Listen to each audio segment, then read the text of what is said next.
नमस्कार। आज हम इतिहास के एक बहुत ही दिलचस्प मोड़ पर बात करने वाले हैं। जी हाँ, एक ऐसा दौर जब पूरी दुनिया एक बड़ी जंग की आग में जल रही थी। द्वितीय विश्व युद्ध।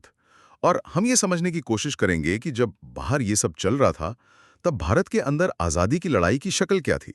तो आज का हमारा मिशन ये समझना है कि ये कहानी सीधी नहीं थी। एक तरफ दुनिया को फांसीवाद से बचाने की एक नैतिक दुविधा थी। और दूसरी तरफ अपनी आजादी की लड़ाई। बिल्कुल। कांग्रेस के अंदर ही जबरदस्त बहस चल रही थी और ब्रिटिश सरकार वो तो अपनी ही खेल खेल रही थी। तो चलिए इस उलझी हुई कहानी को खोलते हैं। शुरुआत होती है सितंबर 1939 से। हाँ, 1 सितंबर को जर्मनी ने पोलैंड पर हमला किया और 2 दिन बाद ही ब्रिटेन ने जर्मनी के खिलाफ युद्ध का ऐलान कर दिया। और फिर बिना किसी से पूछे, बिना भारतीय नेताओं से एक शब्द भी कहे, वायसराय लिनलिथगो ने यह ऐलान कर दिया कि भारत भी इस युद्ध में शामिल है। और बस यहीं से सारा ड्रामा शुरू हो गया। जाहिर है कांग्रेस को ये बिल्कुल पसंद नहीं आया। लेकिन दिलचस्प बात यह है कि उन्होंने दरवाजा पूरी तरह बंद नहीं किया। उन्होंने अंग्रेजों के सामने एक प्रस्ताव रखा। एक तरह की डील कह सकते हैं। हाँ, एक डील। उन्होंने कहा हम युद्ध में आपका साथ देंगे, लेकिन हमारी 2 शर्तें हैं। पहली कि जंग के बाद भारत का संविधान बनाने के लिए एक संविधान सभा बनाई जाएगी। और दूसरी कि केंद्र में फौरन एक जिम्मेदार सरकार बने, जिसमें मतलब भारतीय शामिल हों। सुनने में तो बहुत वाजिब मांगे लगती हैं। लगती तो हैं, लेकिन वायसराय लिनलिथगो ने इसे सीधे सीधे खारिज कर दिया। और यहीं से मतलब बात और ज्यादा दिलचस्प हो जाती है, क्योंकि इस एक ना के बाद कांग्रेस के भीतर ही 3 अलग-अलग विचारधाराएं उभरकर सामने आ गईं। सब एक ही सुर में बात नहीं कर रहे थे। बिल्कुल। तो इन तीनों को समझना जरूरी है। सबसे पहले गांधी जी की बात करते हैं।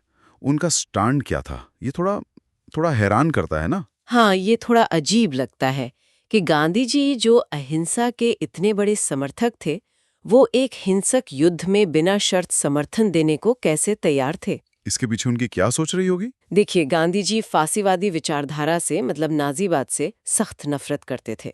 उन्हें लगता था कि ये इंसानियत के लिए एक बहुत बड़ा खतरा है। अच्छा। तो उनकी पूरी सहानुभूति ब्रिटेन और फ्रांस के साथ थी। उनका मानना था कि इस नैतिक लड़ाई में हमें मित्र राष्ट्रों का साथ देना चाहिए और युद्ध के बीच अंग्रेजों को शर्मिंदा नहीं करना चाहिए। और दूसरा खेमा जो इसके ठीक उलट सोच रहा था, वो थे सुभाष चंद्र बोस और उनके साथ के समाजवादी नेता जैसे जयप्रकाश नारायण। उनका नजरिया क्या था। उनका नजरिया एकदम साफ था।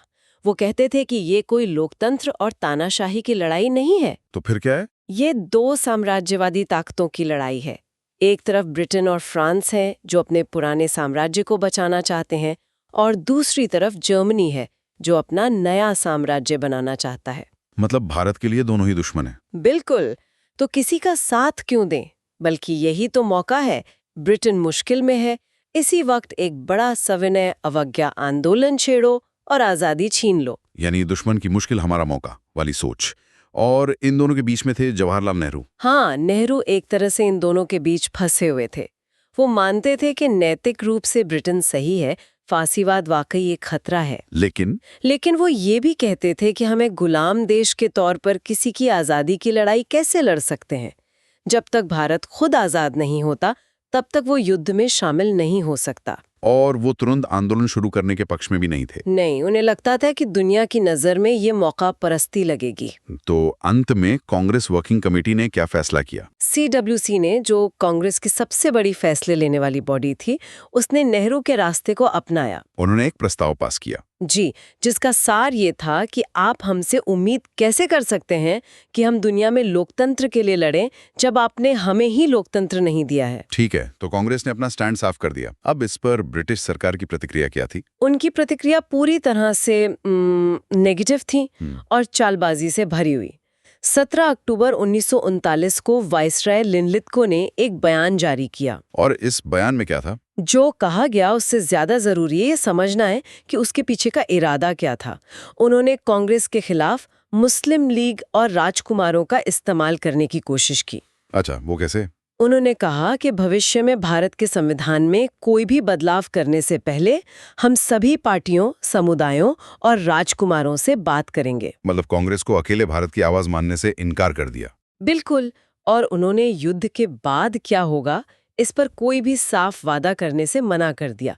बस एक सलाहकार समिति बनाने की बात की जिसका कोई अधिकार नहीं था। तो ये सिर्फ एक बयान नहीं था, इसके पीछे एक बड़ा एजेंडा था। हाँ, और दस्तावेज बताते हैं कि ब्रिटिश सरकार युद्ध का लाभ उठाकर कांग्रेस से खोई हुई जमीन वापस लेना चाहती थी। वाह, मतलब पर्दे के पीछे खेल कुछ और ही चल रहा था। बिल्कुल, उन्होंने पहले से तैयारी कर रखी थी।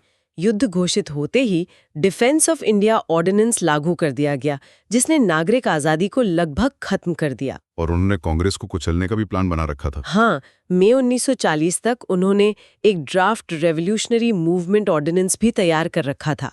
मकसद साफ था, जैसे ही कांग्रेस कोई बड़ा आंदोलन शुरू करे, उसे पूरी ताकत से कुचल दिया जाए। और इस सब को लंदन से भी सपोर्ट था, चर्चिल का पूरा सपोर्ट था। प्रधानमंत्री विंस्टन चर्चिल और सेक्रेटरी ऑफ स्टेट ज़ेटलैंड तो कांग्रेस को वैसे भी एक विशुद्ध हिंदू संगठन ही मानते थे। तो जाहिर है इस रवैये के बाद कांग्रेस के पास प्रांतीय सरकारों से इस्तीफा देने के अलावा कोई रास्ता नहीं बचा था। कोई रास्ता नहीं बचा था। और ये एक बहुत बड़ा कदम था, पूरी प्रांतीय सरकारें गिर गईं।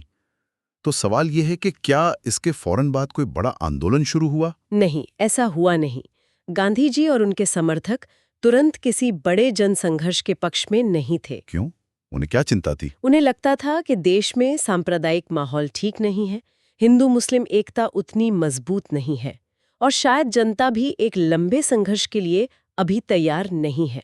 और इसी बीच मार्च 1940 में एक और बहुत बड़ी घटना हुई। हाँ, मुस्लिम लीग ने लाहौर में अपना ऐतिहासिक प्रस्ताव पारित किया, जिसे बाद में पाकिस्तान प्रस्ताव के नाम से जाना गया। जिसमें अलग देश की मांग की गई। जी, जिसमें साफ तौर पर कहा गया कि जिन इलाकों में मुसलमान बहुसंख्यक हैं, उन्हें मिलाकर स्वतंत्र राज्य बनाए जाएं। इसी बीच यूरोप में युद्ध का पासा पलट रहा था। हाँ, हिटलर की सेनाएं जीत रही थीं, फ्रांस का पतन हो चुका था, ब्रिटेन अकेला पड़ गया था। तो अब उन्हें भारतीय सहयोग की जरूरत पहले से कहीं ज्यादा महसूस हो रही थी। बिल्कुल, और इसी मजबूरी में अंग्रेजी सरकार अगस्त 1940 में एक प्रस्ताव लेकर आई, जिसे ऑगस्ट ऑफर कहते हैं। अच्छा, तो ये उनकी तरफ से बातचीत की कोशिश थी। क्या था इसमें? इसके कुछ मुख्य बिंदु थे। पहला, भारत का लक्ष्य डोमिनियन स्टेटस होगा। एक मिनट, ये डोमिनेंस स्टेटस का क्या मतलब था? मतलब पूरी आजादी? नहीं, यही तो सारा खेल था। डोमिनियन स्टेटस का मतलब था कि भारत को अंदरूनी मामलों में आजादी तो होगी, लेकिन वो ब्रिटिश क्राउन के तहत ही रहेगा। जैसे उस वक्त कनाडा या ऑस्ट्रेलिया थे। एग्जैक्टली, ये पूरी आजादी नहीं थी। खैर, ऑफर में आगे कहा गया कि वाइसरॉय की काउंसिल का विस्तार किया जाएगा, जिसमें ज्यादातर भारतीय होंगे, और युद्ध के बाद संविधान सभा बनेगी, जो मुख्य रूप से भारतीय बनाएंगे। मुख्य रूप से मतलब पूरी तरह से भारतीय नहीं? हाँ, ये शब्द बहुत महत्वपूर्ण था, और सबसे विवादित पॉइंट आखिरी था। वो क्या था? उन्होंने कहा कि अल्पसंख्यकों की सहमति के बिना भविष्य का कोई भी संविधान लागू नहीं किया जाएगा। अरे, ये तो बहुत बड़ी बात है। इसका मतलब तो ये हुआ कि उन्होंने एक तरह से मुस्लिम लीग या किसी भी अल्पसंख्यक समूह को वीटो पावर दे दी। आपने बिल्कुल सही पकड़ा कि अगर वो ना कह दें तो संविधान बन ही नहीं सकता। तो इस पे कांग्रेस की क्या प्रतिक्रिया थी? कांग्रेस ने इसे तुरंत खारिज कर दिया। नेहरू ने तो यहाँ तक कह दिया कि डोमिनियन स्टेटस की अवधारणा अब मर चुकी है। और गांधी जी ने? गांधी जी ने कहा कि इस ऑफर ने हमारे और अंग्रेजों के बीच की खाई को और चौड़ा कर दिया है। और मुस्लिम लीग ने इसका स्वागत किया होगा ना? हाँ, उन्होंने इसका स्वागत किया। उन्हें वो मिल गया था जो वो चाहते थे, किसी भी संवैधानिक प्रगति को रोकने की ताकत। तो बातचीत का ये रास्ता भी बंद हो गया। अब कांग्रेस के पास क्या विकल्प बचा? जब हर रास्ता बंद हो गया तो कांग्रेस ने फिर से गांधी जी की तरफ देखा। गांधी जी अभी भी एक बड़े जन आंदोलन के लिए तैयार नहीं थे, इसलिए उन्होंने एक बीच का रास्ता निकाला। क्या था वो? एक सीमित प्रतीकात्मक विरोध, जिसे व्यक्तिगत सत्याग्रह कहा गया। व्यक्तिगत सत्याग्रह, ये क्या था? इसका मकसद ये दिखाना था कि हम चुप हैं, इसका मतलब ये नहीं कि हम कमजोर हैं। इसमें चुने हुए सत्याग्रही एक सार्वजनिक जगह पर युद्ध विरोधी भाषण देते थे और अपनी गिरफ्तारी दे देते थे। ये तो विरोध का एक बहुत ही अनोखा तरीका था। हाँ, पहले सत्याग्रही थे विनोबा भावे और दूसरे जवाहरलाल नेहरू। धीरे धीरे आंदोलन फैला और मई 1941 तक लगभग 25,000 लोग जेल जा चुके थे। तो इसने राजनीतिक माहौल को जिंदा रखा। बिल्कुल। अब हम 1942 में आते हैं। और यहाँ आकर तो खेल पूरी तरह बदल जाता है। हाँ, युद्ध में जापान की एंट्री हो चुकी है और वो तूफान की तरह दक्षिण पूर्व एशिया में बढ़ रहा था। सिंगापुर गिर चुका था, रंगून पर कब्जा हो चुका था। भारत के दरवाजे पर एक नई फौज खड़ी थी। और अब ब्रिटेन पर अंतर्राष्ट्रीय दबाव भी बहुत बढ़ गया था, है ना? बहुत ज्यादा। उनके अपने सहयोगी अमेरिकी राष्ट्रपति रूजवेल्ट, सोवियत संघ, चीन सब चर्चिल पर दबाव डाल रहे थे कि वो किसी भी तरह भारतीयों का सहयोग हासिल करें। तो इस जबरदस्त दबाव में ब्रिटिश सरकार ने मार्च 1942 में एक और मिशन भारत भेजा, सर स्टैफर्ड क्रिप्स के अध्यक्षता में, जिसे हम क्रिप्स मिशन के नाम से जानते हैं। और क्रिप्स को तो भारत का दोस्त भी माना जाता था, तो उम्मीदें तो बहुत रही होंगी। उम्मीदें बहुत थीं। उनके प्रस्ताव ऑगस्ट ऑफर से कुछ कदम आगे भी थे। उन्होंने कहा कि भारत को डोमिनियन स्टेटस मिलेगा और वो राष्ट्रमंडल से अलग होने के लिए भी आजाद होगा। और संविधान सभा? उन्होंने कहा कि युद्ध के बाद जो संविधान सभा बनेगी वो पूरी तरह भारतीयों के हाथ में होगी, मुख्य रूप से नहीं। ये क्यों सुनने में काफी बेहतर लग रहा है। तो फिर गड़बड़ कहाँ हुई? गड़बड़ हुई प्रस्ताव के फाइन प्रिंट में। इसमें 2 बड़ी शर्तें थीं। अच्छा, क्या थी वो? पहली कि कोई भी प्रांत अगर चाहे तो भारतीय संघ में शामिल होने से इनकार कर सकता है और अपना अलग संविधान बनाकर अलग देश बना सकता है। रुकिए, ये क्या बात हुई? ये तो साफ साफ भारत के टुकड़े करने का फॉर्मूला था। बिल्कुल, मतलब आप आजादी का ऑफर दे रहे हैं लेकिन साथ में बंटवारे का नक्शा भी थमा रहे हैं। कांग्रेस ने इसे कैसे लिया? ये उनके लिए राष्ट्रीय एकता के सिद्धांत पर सीधा हमला था। और दूसरी बड़ी शर्त ये थी कि युद्ध के दौरान रक्षा का पूरा मामला ब्रिटिश सरकार के हाथों में ही रहेगा, मतलब सत्ता का कोई वास्तविक हस्तांतरण तुरंत नहीं होगा।